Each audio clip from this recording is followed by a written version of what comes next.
This is E.T., and this here is a photograph of World War I combat.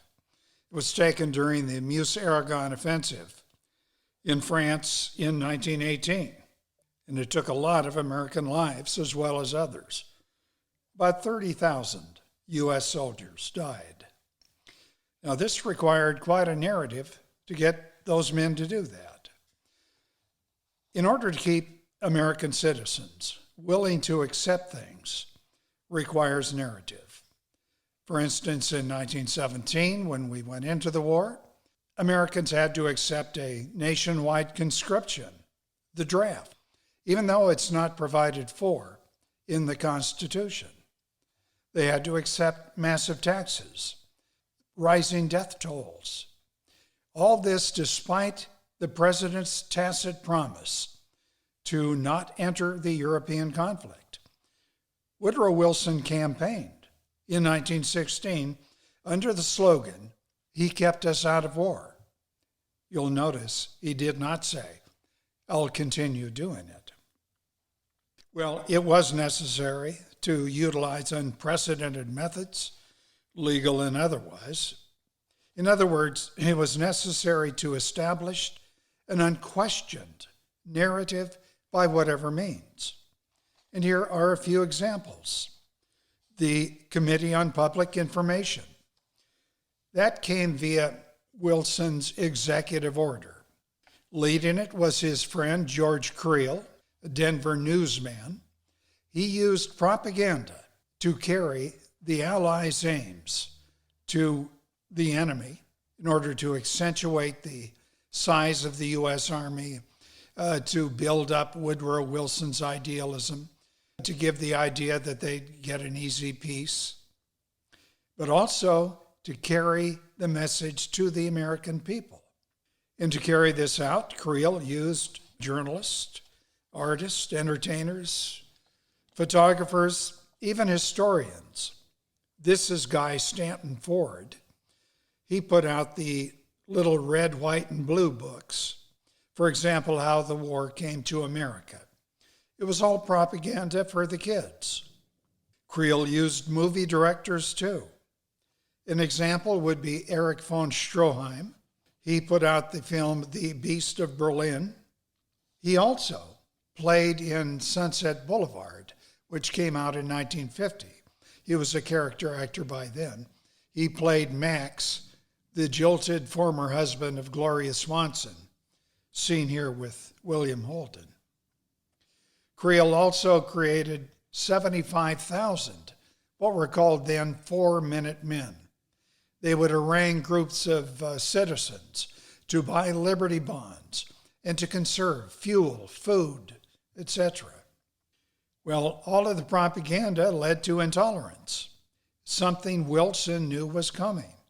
He said, and I'm quoting Woodrow Wilson, "Once lead this people into war, and they'll forget there ever was such a thing as tolerance." It went so far as to see the nationwide banning of the German language. The programs were dropped from schools. Banning German entertainers. An example would be Fritz Kreisler, a violinist. He was the early 20th century Yo-Yo Ma. He could not get concerts. It led to a change in our language. You could no longer buy sauerkraut. However, you could go into a store and buy Liberty cabbage. Doctors could not anymore diagnose or treat German measles.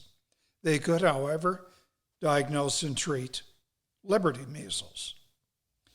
The Dachshund, a favorite dog at the time, no longer existed. You could, however, find Liberty pups. Well, that's kind of amusing, but what I'm going to tell you now is not. Legislation appeared. For instance, the Espionage Act of 1917, a $10,000 fine. Now remember, this is 1917. And a 20 years jail sentence, these are maximum, for anybody who aided the enemy, whatever that means. anybody who would incite insubordination, disloyalty, a refusal to join the military. You could circulate false information with the intent to interfere with the war. Any one of those, and they're very loosely or not at all defined, could get you a $10,000 fine and 20 years in jail. Then there was the Sedition Act of May of 1918. 20 years in jail, $10,000 fine. Only the Sedition Act would give it if anybody interfered with the sale of Liberty bonds. Well, what do you mean by interfere? Anybody who would advocate a cutback in production. Anybody who would say, anybody who would print anything about the military deemed to be disloyal, profane, scurrilous.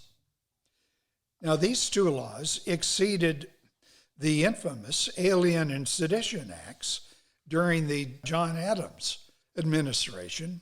Back then, Adams was able to prosecute 25 people for roughly the same thing.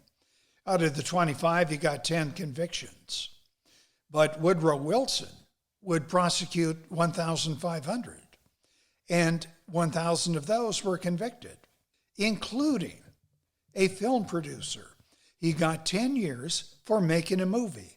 It was called The Spirit of 76, talking about 1776, when the United States, as they came to be, broke away from England. Well, the producer went to jail because during World War I, England was the U.S.'s ally. And how about Victor Berger? He was a socialist. He was a congressman from Milwaukee. He got 20 years for an editorial claiming that the war was a capitalist conspiracy, which, by the way, in part, it was. Then there was Eugene Debs, 20 years in jail for remarks, and I'm taking this from the judge himself, remarks that had a tendency to bring about resistance to the draft. While he was in jail, Eugene Debs ran for president. He got 1 million votes. Both these acts, the Espionage Act and the Sedition Act, were upheld by the Supreme Court. In 1919, the court ruled in Schenck versus the U.S., the conviction of a man named Schenck, who had done nothing more than distribute anti-draft leaflets. And then the court upheld the conviction in Abrams versus the U.S. It found Abrams guilty of distributing pamphlets that opposed the U.S. invasion of Russia. I'm betting you never heard of that. Yeah, the U.S. did. This narrative-setting program, in support of the United States federal regime and expanding information supporting it, continued and it intensified with the coming of wireless communication, beginning in 1920 with the first commercial broadcast radio, and after World War II with nationwide broadcast television. But today, since 2009, the narrative is under serious challenge by online internet social media challenges. In fact, you're watching this over one of them. How all this is going to play out in the future, nobody knows. Maybe you do. Put in your comments below. This is E.T. If you enjoyed this video, hit the like button. And you see the bell icon, tap that. You'll be notified when new uploads appear. Notify others, if you would, on social media about this channel. Thank you.